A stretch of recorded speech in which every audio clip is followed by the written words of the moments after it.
अस्सलाम वालेकुम, this is Moeed Pirzada. सबसे पहले आई मस्ट एडमिट कि मुझे थोड़ा सा बुखार है और सरदर्द है। और अगर मेरी एनर्जी लेवल वो ना हो जितना रोज होता है, तो शायद उसके लिए आई अपोलोजाइज। कोशिश मैं करूंगा। और ये पहली दफा वैसे है, 5 महीने मुझे हो गए अमेरिका में। यकीन नहीं आता, वैसे 5 महीने हो गए। पिछले 14 बरस में ये पहली दफा है सिंस 2007 के मैंने इतना बड़ा टाइम कभी महीना भी नहीं गुजारा पाकिस्तान से बाहर। लेकिन अब 5 महीने हो गए मुझे सेल्फ एग्जाइल के। बहरहाल जब मैं अब ये यहाँ पहली दफा हुई है ये सरदर्द और बुखार। इस्लामाबाद में हर 8वें 10वें दिन यही सूरत हाल होती थी। और इस्लामाबाद के अंदर I was the single largest consumer, मुझे लगता है, ऑफ सेफ्रॉक्सन एंड फ्लैजिल। यहाँ तो जीपी भी लिख के नहीं देता एंटीबायोटिक्स, और किसी अपने पुराने क्लास फेलो से जबरदस्ती सिफारिश करके दवाई जो है वो लिखवानी पड़ती है। But coming to the point, जब मैंने अपना पिछला वीलॉग किया, आपको याद होगा, तो उसमें एक से ज्यादा दफा टुवर्ड्स द एंड, उसके दरमियान में मैंने ये कहा था कि आप ये ना समझें कि जो 3 मेंबर बेंच बन गया है ये कोई बहुत बड़ी फाइनल डेस्टिनेशन हो गई है। मैंने कहा था अभी इसके इम्तिहान और भी हैं। और अब देखें कि जो सुप्रीम कोर्ट ऑफ पाकिस्तान ने इनको मोहलत दी है मंडे तक, इस उम्मीद पे कि ये कोई सियासी हल निकालेंगे, पीटीआई और हुकूमत की जमातें मिलकर। ये चीफ जस्टिस ऑफ पाकिस्तान की और सुप्रीम कोर्ट के पैनल की खाम ख्याली है। पीएमएलएन का जो कैरेक्टर है, उनकी जो थिंकिंग है, उनकी जो मैकियावेलियन सोच है, उससे गालिबन सिर्फ former chief justice of Pakistan जनाब आसिफ सईद खोसा साहब ही समझते थे, जिन्होंने लिखा था मैरी पुजो के नावल का। उन्होंने इशारा दिया था अपनी एक जजमेंट में 2017 के अंदर। बहरहाल सुप्रीम कोर्ट ने इनको वक्त दिया था कि ये कोई सियासी हल निकालने की कोशिश करेंगे। उनका ख्याल था कि शायद ये गुफ्त शनीद करेंगे कि जनरल इलेक्शन और प्रोविंशियल इलेक्शन जो है उनको 1 तारीख में कराते हैं, उस पर कोई कंसेंसस की बात करेंगे। लेकिन ऐसा बिल्कुल नहीं हुआ। ऐसा हुआ क्या कि इन्होंने इकट्ठे होके अब से चंद घंटे पहले, बहुत घंटे पहले, आज शाम को पाकिस्तान के हिसाब से सुप्रीम कोर्ट ऑफ पाकिस्तान पे हमला कर दिया। इन्होंने एक डिक्लेरेशन किया जिसे आप डिक्लेरेशन ऑफ वॉर कह सकते हैं, मजाक नहीं कर रहा। इनका डिक्लेरेशन सिर्फ और सिर्फ एक डिक्लेरेशन ऑफ वॉर की का ही उसका स्टेटस है, जिसमें ये सारी 13 जमातें जो हैं ये इकट्ठी हुई। एक जूम टाइप इन्होंने वर्चुअल मीटिंग की, जिसमें प्राइम मिनिस्टर पाकिस्तान जनाब शहबाज शरीफ बनस्से नफीस उसे लीड कर रहे थे by his virtual presence from Lahore. बाकी भी सब लोग जो है फिजिकली प्रेजेंट नहीं थे इस्लामाबाद में। उसमें आसिफ अली जरदारी साहब, पाकिस्तान के एक्स प्रेसिडेंट, उनके साहिबजादे पाकिस्तान के फॉरेन मिनिस्टर जनाब बिलावल जरदारी, लंदन में बैठे हुए नवाज शरीफ जिन्होंने मैकियावेलियन प्रेस कॉन्फ्रेंस की थी, उनकी साहिबजादी मरियम नवाज। उसके अलावा पाकिस्तान के बहुत बड़े जय्यद आलम जो हैं मजहब के और शराफत और नजाबत और सच्चाई का जो अलम बरदार था, जनाब मौलाना फजल रहमान साहब, वो भी उसमें शामिल थे। उसके अलावा बहुत से चेले छांटे मिनिस्टर्स वगैरह जिनका नाम लेने की कोई जरूरत है भी नहीं, उनकी कोई हैसियत भी नहीं है खास। तो ये सब जो बेसिकली ये जो डायनेस्टिक फैमिलीज थी पाकिस्तान की, तीनों बड़ी, जरदारी खानदान, शरीफ खानदान और मौलाना फजल रहमान, इनकी ये जॉइंट इनकी ये मीटिंग थी, बैठक थी, वर्चुअल थी। जिसके बाद इन्होंने एक डिक्लेरेशन ऑफ वॉर दिया against the supreme court Pakistan. उसके मोटे मोटे पॉइंट क्या है? पहला पॉइंट उसका ये कि हमें ये 3 मेंबर सुप्रीम कोर्ट का बेंच जो है हमें बिल्कुल कबूल नहीं है, और इस पे नो कॉन्फिडेंस, जिस तरह से कोई पार्लियामेंट के अंदर नो कॉन्फिडेंस होता है, इस तरह से उन्होंने सुप्रीम कोर्ट के ऊपर एक नो कॉन्फिडेंस कर दिया, एज इफ कि सुप्रीम कोर्ट एक जनरल इलेक्शन के तौर पे इलेक्टेड बॉडी आई है। ये नो कॉन्फिडेंस वहां पे होता है जहां इलेक्शन होता है। इलेक्शन आप करवाना नहीं चाह रहे, लेकिन सुप्रीम कोर्ट के बारे में इन्होंने नो कॉन्फिडेंस कर दिया कि हमें सुप्रीम कोर्ट पे एतमाद नहीं है। यानी जिस शख्स को फांसी की सजा मिलने वाली हो, जिसको उम्र कैद मिलने वाली हो, वो कहे कि मुझे जज जो है उसके ऊपर बिल्कुल भी एतमाद नहीं है, और मेरा जज चेंज करें, मुझे एक नया जज और नई जूरी जो है मुझे दें, बिकॉज मुझे तो फांसी दे देंगे ये लोग। दूसरा इनका पॉइंट ये था कि हमें फुल बेंच चाहिए, हमें हर सूरत एक फुल बेंच चाहिए। तीसरा पॉइंट इनका ये था कि पार्लियामेंट जो है वो सुपीरियर होती है, पार्लियामेंट सुप्रीम होती है, अदालत को पार्लियामेंट की बात को मानना चाहिए। ये कहते हुए ये भूल ही गए बेचारे कि असल मसला ही यहाँ पे ये है कि जो पार्लियामेंट है वो अवाम की ताकत, उनकी विल, उनके कंसेंसस का मजहर होती है। और ये जो इलेक्शन की बात हो रही है, ये अवाम का कंसेंसस लेने के लिए, अवाम की राय मालूम करने के लिए इलेक्शन लेना है। वो अवाम की राय जिसके नतीजे में पार्लियामेंट मारज़ वजूद में आती है, और ये एक खत्म होने वाली पार्लियामेंट है, जिसके वैसे भी अगर इसको पूरी मुद्दत भी देते हैं तो इसके 5 महीने टोटल रह गए हैं, 5-6 महीने इसके खत्म होने में रह गए हैं। और ये पार्लियामेंट जिस तरह से मारज़ वजूद में आई थी इन दी अप्रैल ऑफ 2022, वो तरीकाकार इंतहाई मशकूक था। जो मेजर पॉलिटिकल पार्टी थी यहाँ, जिसके पास डायरेक्टली इलेक्टेड 155 सीटें थी, उसे इन्होंने निकाल के बाहर किया। उसकी जगह इस वक्त जो सबसे बड़ी जमात है उसने, उसके पास सिर्फ 84 सीटें थी। दूसरी जमात के पास 55 सीटें थी। और तीसरी जमात जो डायनेस्टिक पॉलिटिक्स है मौलाना फजल रहमान की, उसमें मौलाना माइनस उसमें 15 सीटें वहां पे थी, तो ये उसको भूल ही गए। एडिशनल पॉइंट्स इनके भी हैं, वो एडिशनल पॉइंट्स बड़े इंटरेस्टिंग है।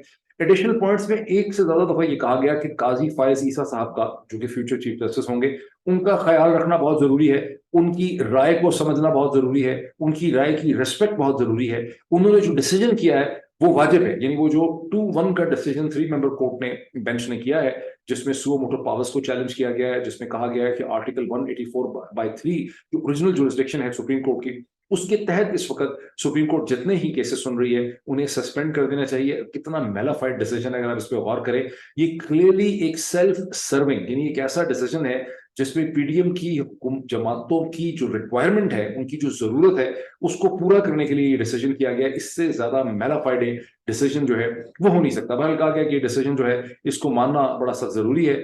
और ये कि जो डिसीजन 1 मार्च को, अच्छा ये भी मजे की बात है कि ये 2/1 का डिसीजन को इस तरह से वैलिड करार दे रहे हैं, हालांकि 2021 में सुप्रीम कोर्ट के 5 मेंबर बेंच का एक डिसीजन है जिसमें यह फैसला किया गया कि सुओ मोटो की और ओरिजिनल जरिस्डिक्शन की जो स्पेशल कोर्ट्स बनती हैं, जो स्पेशल कोर्ट का बनना और आर्टिकल 184/3 के जो फैसले हैं, उसकी तमाम तर सवाबदीद इख्तियार और ताकत जो है वो सुप्रीम कोर्ट ऑफ पाकिस्तान के पास होगी। और 3 मेंबर बेंच डिक्टेट करेगा या ओवर कर नहीं सकता 5 मेंबर बेंच के फैसले को। और वैसे भी मौजूदा सेट्स ऑफ सर्कमस्टांसेस में ऐसा फैसला आना जो है वो क्लियरली एक मेलाफाइड अटेम्प्ट है, और सियासी जो फैसला किया है बदकिस्मती से रेस्पेक्टेबल ऑनरेबल जनाब काजी फायज ईसा साहब ने, वो खुल्लम खुल्ला एक सियासी फैसला है। लेकिन यहाँ ये कहा गया रेजोल्यूशन में कि जो 3 मेंबर बेंच है ये सियासी फैसले कर रहा है, इसको हम नहीं मानेंगे, एक फुल मेंबर हमें बेंच चाहिए। और 1 मार्च को इन एनी केस ये कहा गया कि जो 1 मार्च को डिसीजन आया था सुप्रीम कोर्ट का, वो तो आया ही नहीं है, और वो 3 मेंबर असल में डिसीजन 3-4 है, और वहां पे 3/2 का कोई डिसीजन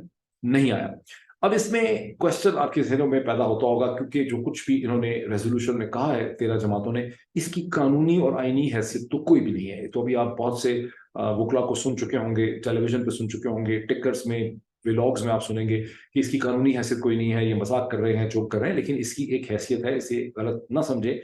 बुनियादी तौर पर यहाँ step by step supreme court को, और सुप्रीम कोर्ट का जो बेंच है which is led by chief justice of Pakistan जनाब जस्टिस ऑनरेबल उमर अता बंदयाल, उनके साथ इजाजुल एहसन साहब को, उनके साथ मुनीब अख्तर साहब को, इनको step by step, bit by bit delegitimize करने के लिए एक नैरेटिव बनाया जा रहा है जिसकी कानूनी आईनी हैसियत नहीं है, लेकिन उसकी एक सियासी हैसियत है और उसकी दुनिया भर के लिए एक हैसियत है। जिस तरह से इसको पार्लियामेंट वर्सेस सुप्रीम कोर्ट दुनिया के सामने पेश किया जा रहा है, और उसमें एक खासी कंफ्यूजन जो है वो मचा रहे हैं, जिसकी अहमियत और कैसे मचा रहे हैं वो मैं मजीद उस पर थोड़ा सा क्लियर करता हूँ। लेकिन आप इसको ये देखिए कि इसको, इसमें से हासिल क्या करना चाह रहे हैं। ये इनका 1997 का जो स्क्रिप्ट और प्लेबुक था नवाज शरीफ साहब का, जिसमें उस वक्त उन्होंने अपने आप को कंटेम्प्ट की प्रोसीडिंग से बचाया, सुप्रीम कोर्ट के टुकड़े कर दिए, सुप्रीम कोर्ट पे कंट्रोल कर लिया, अपनी मर्जी का चीफ जस्टिस लगाया, और फिर अगले 2 साल उन्होंने गुजारे, तब जाके उनको जनरल मुशर्रफ की मिलिट्री इंटरवेंशन के नतीजे में हटना पड़ा। और बड़ी उन्होंने, अच्छा अब ये इसका स्टेप बाय स्टेप उसी की पोलराइजेशन है। अब आप पूछें कि ये स्टेप बाय स्टेप उसकी पोलराइजेशन कैसे है, ये मैं एक्सप्लेन करता हूँ, लेकिन ये बहुत इंपॉर्टेंट है कि मैं ये आपको याद करवाऊँ आप सबके थ्रू। मैं चाहता हूँ कि बात पहले, मैंने इस हवाले से 2 ट्वीट्स भी किए हैं। जो कुछ इन्होंने किया है गुज़िश्ता चंद घंटों में इस रेजोल्यूशन और डिक्लेरेशन के जरिए, इसके जवाब में बहुत देर हो गई है। तहरीक इंसाफ को देर से समझ आया कि ये क्या करना चाहते हैं। पहला काम तो ये करना चाहिए कि जैसे ही सुबह होती है अब संडे के दिन की, पाकिस्तान तहरीक इंसाफ, इमरान खान को चाहिए कि वो लोग भी एक कॉन्स्टिट्यूशनली डिटेल के साथ, कॉन्स्टिट्यूशनल एक्सपर्ट्स का लिखा हुआ एक पीटीआई एक मीटिंग करे। इमरान खान और तहरीक इंसाफ के लोग, अकाबरीन और जो दूसरी छोटी जमातें उनके साथ हैं, जैसे अलामा नासिर अब्बास और बहुत सी छोटे छोटे जमातें धड़े उनके साथ हैं, जो भी उनके साथ हो, या बार एसोसिएशंस को बुलाएं और एक जल्दी जल्दी एक प्रेस रिलीज इशू करें जिसमें कॉन्स्टिट्यूशनल लीगल पोजीशन जो है उसको वाजे करें, और इसे इंग्लिश के अंदर वो करें ताकि पूरी दुनिया में ना सिर्फ इसको प्रेस रिलीज को इशू करें, बल्कि इसको तमाम अखबारात को भेजें, अल जजीरा को भेजें, CNN को भेजें, BBC इंग्लिश को भेजें, हिंदुस्तान के अखबार, times of India, the Hindu, the wire, उनके साथ शेयर करें, मिडल ईस्ट के अखबार के साथ शेयर करें, पाकिस्तान के तमाम अंग्रेजी के अखबार को भेजें, और उसको ट्विटर के ऊपर डिटेल से डालें, उसको सोशल मीडिया पे सर्कुलेट करें, ताकि जितनी इंग्लिश स्पीकिंग वर्ल्ड और इंटरनेशनल मीडिया है उसको पता चल सके कि पाकिस्तान में असल मामला क्या है। और इन ऑल सिंप्लिसिटी उनको समझाने की जरूरत है, बिकॉज जो इंग्लिश स्पीकिंग वर्ल्ड है, जैसे अमेरिका है, यहाँ पर लोगों ने ये बात तो एब्जॉर्ब कर ली है कि ये साल इलेक्शन का साल है पाकिस्तान में, लेकिन उनको ये प्रोविंशियल इलेक्शंस खैबर पख्तूनख्वा और पंजाब की कोई अंडरस्टैंडिंग और अदराक नहीं है कि ये क्या मामला है। उनको इसको बिल्कुल भी ग्रैस्प नहीं कर रहे कि ये पाकिस्तान में क्या हो रहा है। तो उनको ये बताने की जरूरत है कि इस वक्त असम्बलियां जब पाकिस्तान में कॉन्स्टिट्यूशनली तहरील हो जाती हैं तो आईन पाकिस्तान के एतबार से, जैसा कि हिंदुस्तान के जो फॉर्मर जस्टिस हैं सुप्रीम कोर्ट के मार्कंडे काजू, उनका एक सेकंड कॉलम भी मैं आपको पढ़ के सुनाऊंगा, छोटा सा कॉलम है। हिंदुस्तान की हद तक जो वहाँ के लीगल ज्यूरिस्ट और वकला हैं और वहाँ के जो सुप्रीम कोर्ट के जज साहिबान हैं, वहाँ बड़ी क्लियर अंडरस्टैंडिंग है कि पाकिस्तान के अंदर क्या ड्रामा हो रहा है। लेकिन रेस्ट ऑफ द वर्ल्ड में इसकी अंडरस्टैंडिंग नहीं है, चूंकि हिंदुस्तान और पाकिस्तान दोनों ही का आइन बुनियादी तौर पर गवर्नमेंट ऑफ इंडिया एक्ट 1935 के पतन से ये कानून जो निकला, इसमें वहां पर भी बहुत कम तब्दीली हुई है, वहां ज्यादा तब्दीलियां हुई हैं हमारे मुकाबले में, हमारी भी बहुत हुई है, लेकिन बेसिक स्ट्रक्चर इसका वहीं से आया है और ये एक दूसरे को बहुत अच्छी तरह से समझते हैं। तो हिंदुस्तान के जूरिस्ट उसको समझ सकते हैं, लेकिन अमेरिका के वकला, यहाँ का मीडिया, बरतानिया, बाकी सारी दुनिया में लोगों को इसकी अंडरस्टैंडिंग नहीं है। ये तहरीक इंसाफ की जिम्मेदारी है कि इंग्लिश के अंदर इसका ड्राफ्ट, इसका एक प्रेस रिलीज बनाएं।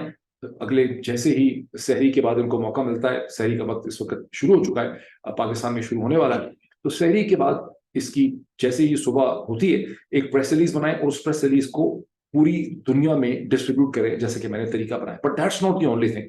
उसके बाद इनको चाहिए कि ये एक ऑल पार्टी, या क्योंकि पार्टी उनके साथ कोई है ही नहीं है मासवे अलावा नासिर अब्बास साहब के धड़े, ये एक दो छोटे मोटे धड़ों के अलावा तो बाकी सारी जमातें तो हुकूमत के अंदर है। तो तहरीक इंसाफ को ये चाहिए कि दानिश्वरों को इकट्ठा करें, बार एसोसिएशन को इकट्ठा करें, कि जो लीगल और कॉन्स्टिट्यूशनल एक्सपर्ट हैं, जैसे एतजाज एहसन साहब हैं, जैसे लतीफ खोसा साहब हैं, जैसे और बहुत से Karachi based, Lahore based, Islamabad based जो की वकला हैं, उनको इकट्ठा करें, एक वर्चुअल जूम पे मीटिंग करें जिसमें लोग कराची से, लाहौर से, इस्लामाबाद से, पेशावर से, कोयटा से लोग उसमें पार्टिसिपेट कर सकें। उसमें कॉन्स्टिट्यूशनल एक्सपर्ट होने चाहिए, हामिद खान होने चाहिए, बार एसोसिएशन के जो की प्रेसिडेंट्स या लोग उसमें आ सकते हैं वो होने चाहिए, और उसमें इन्हें इन लीगल और कॉन्स्टिट्यूशन इश्यूज के ऊपर एक डिबेट करनी चाहिए। ये चाहें तो उसको बाकी सबके लिए ओपन कर दें दुनिया के लिए, या उसके अंदर के जो की पॉइंट्स हैं उनको फौरी तौर पे एडिट करके, उसकी वीडियो के एडिट करके उसकी छोटी सी एक डॉक्यूमेंट्री टैब बनाएं 8-10 मिनट की, और उसको फिर फ्लोट कर दें पाकिस्तान में via Twitter, via WhatsApp, via signal, what just signal से देखनी, ताकि दुनिया को पता चल सके कि असल मामला जो है वो क्या है। और जैसे अखबारात हैं, अब डॉन पूरी कोशिश कर रहा है कि इलेक्शन पाकिस्तान में ना हो, यानी बिल्कुल इस वक्त हरावल दस्ता बना हुआ है पाकिस्तान का बड़ा अखबार अंग्रेजी का, लेकिन फिर भी डॉन के वो हालात नहीं है जो और बहुत सी पब्लिकेशंस के हैं। मैं नाम नहीं किसी का लेना चाहता, लेकिन यह है कि अजीबो गरीब किस्म के हालात हैं, लेकिन इनका काम यह है कि ये प्रेस रिलीज को सब तक सर्कुलेट करें। बहुत इंपॉर्टेंट स्टेप्स हैं, बिकॉज मैं जैसा कि आपको एक्सप्लेन करूंगा, पीडीएम की जमातों का पूरा पूरा मंसूबा है कि शायद यहाँ मंडे को वायलेंस ही ये करा दें। मैं आपको एक्सप्लेन करता हूँ कि इसके स्टेप्स हैं क्या, लेकिन वो पीछे नहीं हटेंगे, बिकॉज इलेक्शन का मतलब है उनकी मौत। पीएमएलएन की बिल्कुल उनको नजर आता है कि अगर इलेक्शन हो जाते हैं, इनफैक्ट वो ये देखते हैं कि सुप्रीम कोर्ट का फैसला is equal to election, election is equal to the political death and total disaster for PMLN. ये ऐसे ही है जैसे एक आदमी, ये मैं कहना शुरू कर दूं कि मेरा कद तो जो है वो 6 फुट 2 इंच है, बाकी लोग कहीं लगता तो नहीं, आपका कट तो बड़ा कम लग रहा है इससे, तो आप इसको मैयर क्यों नहीं कर लेते, ये सामने है मैयरिंग टेप वगैरह। लेकिन मैं कहूँगा नहीं, इसके रास्ते में तो फलां कॉन्स्टिट्यूशनल है, ये तो मेरी ह्यूमन राइट्स की खिलाफ वर्जी है कि आप मेरा कद नापेंगे या मैं इसको मुझे खड़ा करने पे मजबूर करेंगे। इसके बारे में तो सुप्रीम कोर्ट के डिसीजन है, इसके बारे में तो यूनाइटेड नेशन के कवानीन ये कहते हैं। तो पीएमएलएन की एग्जैक्ट सूरत हाल ये है कि अगर इलेक्शन हो जाते हैं तो उनका जितना भरम है कि नवाज शरीफ साहब बहुत कदावर शख्सियत हैं, मरियम बड़ी पॉपुलर हैं, पीएमएलएन की बड़ी लीडरशिप है सेंट्रल पंजाब में, वो सारी की सारी भड़ाम से एक्सपोज हो जाएगी। तो जो एक्सपोजर है उससे बचने के लिए ये सारा हो रहा है, और इसमें ये बिल्कुल पीछे नहीं हटेंगे, चाहे इनको ये वेलकम करेंगे कि मार्शल लग जाए, मिलिट्री को स्टेप इन करना पड़े, ये इसमें से पीछे नहीं हटेंगे। कैसे हटेंगे, that's a very big question. अब मैं आपको थोड़ा सा बताऊं कि जब मैं कहता हूं, लोग कह देते हैं कि 1997 का ये री एनैक्टमेंट है, ये उसका ही एक तरह का जो इनकी प्लेबुक थी उसको ये इन्होंने रीसेलेक्ट कर दिया है, तो इन्होंने तकरीबन इसको रीसेलेक्ट कर दिया है। The only thing that hasn't really happened is a physical attack on the Supreme Court of Pakistan, वरना इन्होंने उसको रीसेलेक्ट कर दिया। अब आप पूछें कैसे? देखिए, उस वक्त भी 1997 में क्या हुआ था कि पहले जज साहिबान के खिलाफ बहुत प्रोपेगेंडा हुआ था, उस वक्त जो चीफ जस्टिस थे सजाद अली शाह साहब, फिर ये कि जजों में लड़ाई करवाई, डिफरेंट बेंच बन गए, बेंचेस ने, Quetta bench, Peshawar bench, Islamabad bench, in different benches ने एक दूसरे के खिलाफ फैसले देने शुरू कर दिए। Basically chief justice of Pakistan के खिलाफ उन्होंने फैसले दिए। आपने वही पैटर्न यहाँ पे आप देखते हैं जो खेला गया है यहाँ पे यानी सबसे पहले आप देखते हैं कि एक ऑडियो टेप निकाली गई जस्टिस मज़ाहिर अली नकवी के खिलाफ। फिर आप देखते हैं कि फिर एक डिसेंटिंग नोट आया। फिर डिसेंटिंग नोट के बाद आपने देखा कि रिक्यूजल शुरू हो गए जज साहिबान के। फिर उसके बाद मरियम नवाज के उन पे हमले शुरू हो गए, PMLN के लोगों के हमले शुरू हो गए। फिर नवाज शरीफ साहब ने वहां से एक प्रेस कॉन्फ्रेंस कर दी। और फिर अब जजेस के डिसेंटिंग नोट और रिक्यूजल के ऊपर बेस करते हुए ही सब कुछ हो रहा था। उसी को बेस करते हुए इन्होंने पार्लियामेंट से एक रेजोल्यूशन और करारदाद मंजूर की, एक बिल ये लेकर आए फौरम धोरम धोरम धोरम धोरम। उस बिल की बेसिस पे इन्होंने कानून बनाया। वो कानून उन्होंने अब प्रेसिडेंट ऑफ पाकिस्तान के पास भेजा हुआ है असेंट करने के लिए, जिसको प्रेसिडेंट ज्यादा से ज्यादा 20 दिन जो है वो रोक सकते हैं आगे पीछे, अदरवाइज वो कानून बन जाएगा। तो ये 20 डेज का जो प्ले है इसके दरम्यान में, और 20 डेज है नहीं। मुझे तो मेरा तो ये अगर ख्वाहिश थी कि सुप्रीम कोर्ट सैटरडे को, हफ्ते के दिन इसका फैसला कर देती, लेकिन in the infinite wisdom of the chief justice of Pakistan उन्होंने इन्हें मंडे तक का टाइम दिया है। लेकिन मंडे तक के टाइम में इन्होंने सैटरडे को अपना एक मिसाइल फायर किया है। ये संडे को भी खामोश नहीं बैठेंगे और मंडे की मॉर्निंग में आप एक्सपेक्ट कर सकते हैं कि उसका अगला कोई प्ले हो। 1997 में क्या हुआ था? पहले जजेस की लड़ाई हुई, तमाशा हुआ, डिमोनाइजेशन हुई। उसके बाद ये जो क्राउड इकट्ठा करके लाए लाहौर से बसों में भर के और एबटाबाद में कैप्टन सफदर का गालिबन उसमें शायद कोई रोल होता, लेकिन बहरहाल मुझे इतना जरूर याद है from the top of my mind कि एबटाबाद से भी लोगों को लाया गया था। उसमें कैप्टन सफदर का रोल था या नहीं, आई am not sure of that, लेकिन एबटाबाद से लोगों को लाया गया था, डिप्टी कमिश्नर का उसमें रोल। ये सारा जो डिस्प्ले था, ये जो ड्रामा टकोसला था, इसका मकसद ये था कि जजेस में तो फूट पड़ी ही है, लेकिन चीफ जस्टिस ऑफ पाकिस्तान जनाब सज्जाद अली शाह साहब जो कुछ कर रहे हैं वो अवाम में इतना गैर मकबूल है कि अवाम बिफर गए हैं, गुस्से में आ गए हैं, बेकाबू हो गए। और बेकाबू अवाम जो है उन्होंने सुप्रीम कोर्ट पाकिस्तान के ऊपर हमला कर दिया। और जब ये बेकाबू अवाम सुप्रीम कोर्ट पे हमला कर रहे थे तो पुलिस जो थी इस्लामाबाद की राइट गेयर में वहां खड़ी थी, उसको ये अवाम हमला करते हुए नजर ही नहीं आया। वो हमला उसके सामने से, अगर आप उसकी पुरानी फुटेज निकाल के देखें कि सुप्रीम कोर्ट की जो संगीत जो उसकी सलाखों वाली दीवार है उसको फलांग फलांग के नीचे आ रहे, लेकिन वो जो पुलिस वाले वहां पे खड़े हैं वो बिल्कुल गूंगे बहरे अंबे हैं, उनको नजर ही नहीं आया। तो यूं इन्होंने अल्टीमेटली सुप्रीम कोर्ट के बेंच को ही मार धोड़ा है। अब ये इस किस्म का रिप्ले क्या कर सकते हैं? हुकूमत इनकी है, आर्मी चीफ की पोजीशन मुझे नहीं पता कि इस वक्त इस पूरी सूरत हाल पे क्या है। हुकूमत इनकी है, पंजाब में इनकी हुकूमत है, इस्लामाबाद में इनकी हुकूमत है, खैबर पख्तूनख्वा में इनकी हुकूमत है।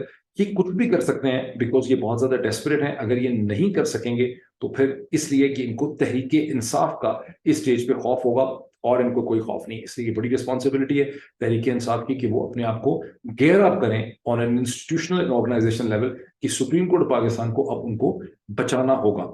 ठीक, अच्छा, अब ये तो हो गए इसके सारे स्टेप। एक नया ड्रामा भी मैंने देखा माशाल्लाह। वो नया ड्रामा मैंने देखा चंद घंटे पहले, जब एक, मैं क्या कहूँ, ऐसे ऐसे लोग जो है वो पाकिस्तान में जर्नलिस्ट बन गए हैं, पर एक साहब जो हैं वो एक अपने आप को जर्नलिस्ट डिक्लेयर कर चुके हैं, हालांकि वो भी शायद जर्नलिस्ट रहे नहीं कहीं पे। यानी पाकिस्तान में वैसे कोई ऐसे बड़े हालात भी नहीं है जर्नलिज्म के कि आप ये कहें कि कोई यहाँ कोई बड़ी एंट्री है, फिल्टर लगे हुए हैं जर्नलिस्ट बनने में, जो भी यहाँ पे उसको कहीं जॉब मिल सकती है, कोई बड़ा कमाल नहीं है। लेकिन ये साहब जो है इनको कभी ढंग की कोई जॉब मिली भी नहीं है, और इनका जो फेस एक्सप्रेशन है उसे देख के भी कोई जर्नलिज्म का कम से कम एहसास नहीं होता। अंग्रेजी में एक पुराना मुहावरा है, face is an index of mind. उसका मतलब यह है कि जो आपके दिमाग में होता है, जो आपकी ग्रोथ होती है, जो इर्तका होती है, जो आपकी एवोल्यूशन होती है, वो आपके चेहरे के ऊपर आ जाती है। चेहरा उसका आपके माइंड के अंदर की जो जो भी कैफियत होती है उसको आपका चेहरा रिफ्लेक्ट करता है। और यही वजह है कि जब आप एक सर्जन भी जो है वो काटने का ही काम करता है, एक कसाब भी काटने का काम करता है, लेकिन सर्जन का जो चेहरे का एक्सप्रेशन होता है और जो कसाब के चेहरे की जो हालात होते हैं वो आपके सामने होते हैं। इसी तरह जो पुलिस के सीनियर अफसरान हैं जो अपने हाथ से मारपीट नहीं करते, ASP एंड अबव, उनका फेस एक्सप्रेशन देखें, डिफरेंट होता है। जो पुलिस के बस्ता भी किस्म का क्राउड होता है जिसका काम है लोगों को मारे, उनको मार ही दे जान से, उनको लाठियां मारे, उनका अगर आप फेस एक्सप्रेशन देखते हैं तो डिफरेंट होता है। तो ये जो साहब हैं इस किस्म के चेहरे छांटे छोटे मोटे फैक्टोटम्स कहते हैं इसको इंग्लिश में, पॉलिटिकल साइंस में फैक्टोटम्स, छोटे मोटे, ये जो छोटे मोटे अनलीश किए गए हैं, में से एक साहब का मुझे किसी ने क्लिप भेजा, वो ये फरमा रहे थे कि ये जो 3 सुप्रीम कोर्ट के कुर्सी से, ये कहते कहते वो ऐसे ऐसे करके कुर्सी से बाहर गिर रहे थे, लगता था कुर्सी से गिर जाएंगे, सेंटर ऑफ ग्रेविटी उनका खराब हो जाएगा। वो कह रहे थे कि ये जो चीफ जस्टिस पाकिस्तान उमर अता बंदयाल, इजाजुल एहसन और मुनीब अख्तर हैं, इनका फैसला इसलिए ठीक नहीं है कि ये 3 पंजाबी जज हैं।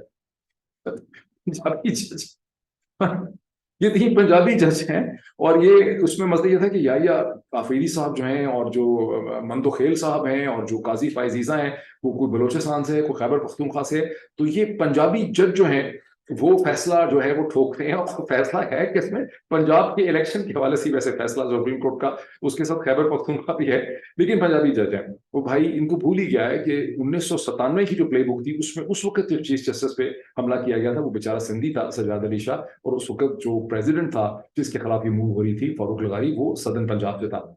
बहरहाल ये सब चीजें डॉन समेत बेतहाशा जो पब्लिकेशन हैं उनको अनलीश कर दिया गया है, सोशल मीडिया के वॉरियर ग्रुप्स को अनलीश कर दिया गया है, कहीं चीफ जस्टिस का इस्तीफा मांगा जा रहा है, कहीं ये बताया जा रहा है कि जो कुछ भी सुप्रीम कोर्ट कर रही है ये पाकिस्तान के खिलाफ, पाकिस्तान की आवाम के खिलाफ, पाकिस्तान की पार्लियामेंट के खिलाफ ये एक साजिश है, कहीं उसमें यहूदी साजिश का इल्जाम लग रहा है, कहीं कुछ और उसमें लग रहा है। हालांकि खुद इसराइल के साथ जो है इन्हीं के टाइम पीरियड में ताल्लुकात को बहाल करने की कोशिश जो है वो की जा रही है।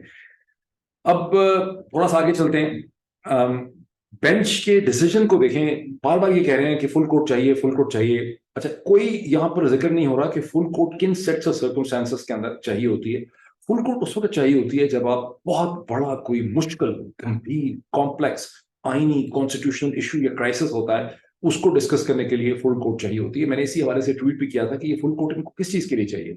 क्या यहाँ सुप्रीम कोर्ट इसराइल की रिकग्निशन का इशू डिस्कस कर रही है, आजाद कश्मीर को, हिंदुस्तान को, ये जीबी को हिंदुस्तान के हवाले करने का कोई इशू सुप्रीम कोर्ट डिस्कस कर रही है, ये लेस्बियन मैरिजेस का राइट पाकिस्तान में सुप्रीम कोर्ट यहाँ देने लगी है कि बड़ा प्रेशर आ गया है, सुप्रीम कोर्ट तो ये डिस्कस कर रही है। छोटा सा नुकता, ये तो शायद एक सिंगल मेंबर बेंच का डिसीजन होना चाहिए था कि भाई इलेक्शन कमीशन ऑफ पाकिस्तान जिसने इलेक्शन का स्केड्यूल 30 अप्रैल का दे दिया in observance of the previous supreme court decision, और प्रेसिडेंट के कहने में क्या वो यूनिलैटरली, क्या इलेक्शन कमीशन ऑफ पाकिस्तान के पास कहीं ऐसे, कहीं उसके पास ये हक है, राइट है कि वो इलेक्शन की तारीख को 183 डेज प्लस 90 डेज आगे ले जाए from the constitutional mandate? Clearly नहीं है। और जिस तरह से कि जस्टिस मार्कंडे काटजू ने अपना एक सेकंड कॉलम जो है इस हवाले से लिखा है, जो मैं भी आपको पढ़ के सुनाना चाहता हूं कि मतलब ये तो बड़ा सिंपल सा इशू है, ये तो 5 मिनट नहीं तो 10 मिनट का इशू था। इसमें इनफैक्ट ये है कि थोड़ा सा ज्यादती की है, लेकिन खैर मजबूर है बेचारे जो पाकिस्तान के हालात हैं, लेकिन इसका फैसला पहले ही दिन जो है वो हो जाना चाहिए था।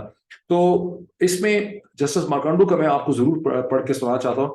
ये आप देखें, मैंने इस हवाले से, अगर आप मुझे इजाजत दें इसको शेयर करने की स्क्रीन को, और ये आप देखें जस्टिस मार्कंडे जो हैं, मार्कंडे काटजू, उनका ये मैंने ट्वीट भी किया है कि PDM parties in a joint declaration announce lack of trust in supreme court bench.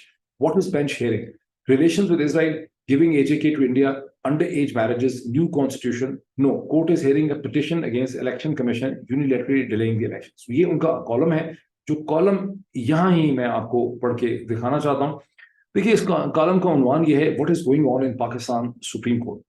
पहला कॉलम, उसका पहला पैराग्राफ आप देखें, कितना क्लियर पैराग्राफ है। ये बहुत इंपॉर्टेंट पैराग्राफ है जो मैंने हाईलाइट किया है येलो के अंदर। I was a lawyer for 20 years in India and a judge for another 20 years, including being the Chief Justice of 3 high courts and a judge in the Indian Supreme Court. But I cannot make head or tail what is going on in Pakistan Supreme Court. क्या है कि मैं 20 साल वकील रहा हूँ, 20 साल मैं जज रहा हूँ, 3 हिंदुस्तान की हाई कोर्ट्स में और फिर सुप्रीम कोर्ट ऑफ इंडिया का मैं जज रहा हूँ, लेकिन मुझे कुछ समझ नहीं आ रही कि पाकिस्तान की सुप्रीम कोर्ट के अंदर जो तमाशा हो रहा है, ये जो कुछ प्रोसीडिंग हो रही है, इसकी बेसिस क्या है, ये है क्या। यहाँ पे पढ़ें, I simply cannot understand what is there for the Pakistan Supreme Court to decide, question mark. The Pakistan Constitution says elections must be held within 90 days of dissolution of the assembly. The Punjab and KP assemblies had been dissolved on 18th January, in fact 14th January and 18th January.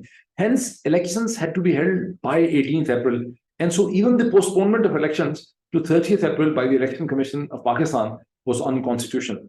How could they be further postponed to 8th October? Is the ECP above the Pakistani constitution?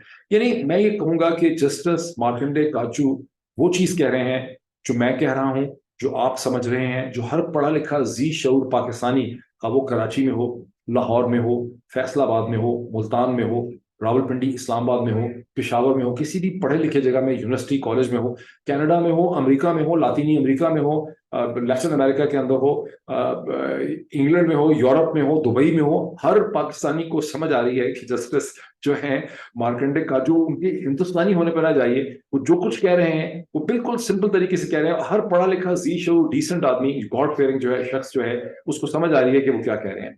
फिर कहते हैं अगले paragraph में, जिसको मैंने यहाँ highlight किया है, I regret to say that the Pakistan Constitution is treated as a joke, मैं तो कहूँगा by toilet paper, by the powers that be in Pakistan. For instance, whenever martial law was illegally imposed in Pakistan, the Pakistan Supreme Court validated it by inventing an egregious, flagitious, ये मैंने पहली दफा लफ्ज़ देखा है, flagitious and disreputable doctrine of necessity, which is unknown to jurisprudence throughout the world. ये बिल्कुल सही है, पाकिस्तान के बाद डॉक्ट्राइन ऑफ नेसेसिटी को सिर्फ बांग्लादेश की अदालतों ने इस्तेमाल किया मार्शल लॉज को जस्टिफाई करने के लिए 1980s और 90s में, और दुनिया में कहीं डॉक्ट्राइन ऑफ नेसेसिटी को किसी अदालत में इस्तेमाल नहीं किया गया। फिर उसके बाद वो थोड़ी सी क्रिटिसिज्म पाकिस्तान की सुप्रीम कोर्ट पे भी करते हैं, जो मेरा ख्याल है कि उनको अंदर पॉलिटिकल डायनामिक्स की वो अंडरस्टैंडिंग नहीं उनको हो रही। कहते हैं the performance of the present bench of the court is equally debasing and scandalous. The court should have dismissed the petition as I would have done had I been on it in a 5 minutes by saying that elections must be held within 90 days of the dissolution of Punjab and KP assemblies. There was no scope for arguments about it, but instead a melodrama and comedy has been going on in the court for the last 4 days, with lawyers, particularly those supporting the postponement of the elections, being permitted long-winded arguments over a matter which really needed no arguments. इसमें clearly ECP के जो वकील हैं और जो attorney general हैं उनकी तरफ उनका इशारा है, आखिरी पैराग्राफ इनका येलो में देखिए बहुत पढ़ना है। It seems evident that some elements in Pakistan are determined that no early elections be held in Punjab and KP, but what is particularly distressing is that the highest court in the land is wittingly or unwittingly collaborating in this egregious and deplorable thing, and deplorable design। यहाँ पे हम वापस आ जाते हैं और इसको हम conclude करते हैं। अब क्या होगा यहाँ पे, मैंने PTI को स्टेज पे क्या करना चाहिए, कैसे उनको एक प्रेस रिलीज करनी चाहिए जल्द से जल्द, उसके बाद उनको एक वर्चुअल सेमिनार करना चाहिए, वर्चुअल सेमिनार के क्लिप्स उनको पूरी दुनिया के सामने लाने चाहिए, उनको अपनी प्रेस रिलीज अच्छी इंग्लिश में करनी चाहिए, आसान अंग्रेजी में करनी चाहिए, दुनिया भर के अखबारात के साथ, बरतानिया अमेरिका के अखबारात के साथ, दुनिया भर की सोशल मीडिया की मेजर साइट्स हैं उनके साथ, पाकिस्तान के अखबारात के साथ, मशरक़ वस्ता के अखबारात के साथ, और हिंदुस्तान के जो अखबारात हैं, times of India, press trust of India की जो एजेंसी है, दी वायर के साथ, और जो हिंदू है दी हिंदू, इनके साथ इनको शेयर करना चाहिए ताकि लोगों को पता चल सके, जैसा कि जस्टिस मार्कंडे काजू को अच्छी तरह से अंडरस्टैंडिंग है कि पाकिस्तान में किस किस्म का ड्रामा हो रहा है। लेकिन ये गंद मुझे रुकता नजर नहीं आ रहा। मुझे ये लग रहा है कि पीडीएम की जमातें डिटरमिन्ड है कि कयास क्रिएट करना है, वायलेंस करनी है, चाहे मार्शल लग जाए। अब मिलिट्री एस्टैब्लिशमेंट की इस स्टेज पे इसके हवाले से क्या उनकी पर्सपेक्टिव है, अभी तक तो मुझे नजर नहीं आ रहा ठीक तरह से कि उन्होंने इस पे कोई खुल के पोजीशन ली है। शायद वो या तो क्योंकि इसमें है कि अगर वो इसमें इंटरव्यू नहीं करते और अपना वजन नहीं फेंकते पीडीएम की तरफ, वो मुल्क इलेक्शंस की तरफ चला जाएगा। लेकिन क्या इलेक्शंस पाकिस्तान की एस्टैब्लिशमेंट को कबूल है? खैर नेशनल असेंबली और जनरल इलेक्शन एक दिन में हो, जनरल या provincial, I am not that sure about that. So क्या वो करेंगे, या वो चाह रहे हैं कि इतना कयास मच जाए कि जिसके नतीजे में एक care taker long term setup यहाँ बैठ जाए। ये सिचुएशन बिल्कुल भी क्लियर नहीं है। शायद मंडे के दिन जाके ये सिचुएशन हमें क्लियर हुई, हो सकता है संडे को कोई ऐसे मजीद वाकयात हो, सिचुएशन क्लियर हो, लेकिन ये बिल्कुल कोई सीधी सिचुएशन नहीं है। अगर आपको ख्याल है कि कोई ये सीधी सिचुएशन है या इसका कोई सिर्फ कानूनी फैसला लिखने से इसका हल हो जाएगा, ये वो चीज है जो जस्टिस मार्कंडे ठीक तरह से नहीं समझ रहे कि यहाँ अगर सुप्रीम कोर्ट पाकिस्तान एक कंसेंसस बनाने की नाकाम कोशिश कर रही है in the hope against the against all reality कि शायद कोई हल यहाँ पे निकला है। बिकॉज अगर सुप्रीम कोर्ट का 3 मेंबर बेंच फैसला करेगा भी, फिर अगला सवाल खड़ा हो जाएगा कि नहीं, इस फैसले के खिलाफ हमें रेफरेंस लाना है, हम इस फैसले को चैलेंज करेंगे, ये चैलेंज ले आएंगे, इन्होंने कानून जो नया बनाया है वो इसीलिए बनाया है, या ये सड़कों पे निकल आएंगे, कुछ ना कुछ ये करेंगे। तो ये आसानी से इसको मानने वाले नहीं है। सो लेट्स सी कि what really happens in the next few hours. Sunday के दिन में होता क्या है।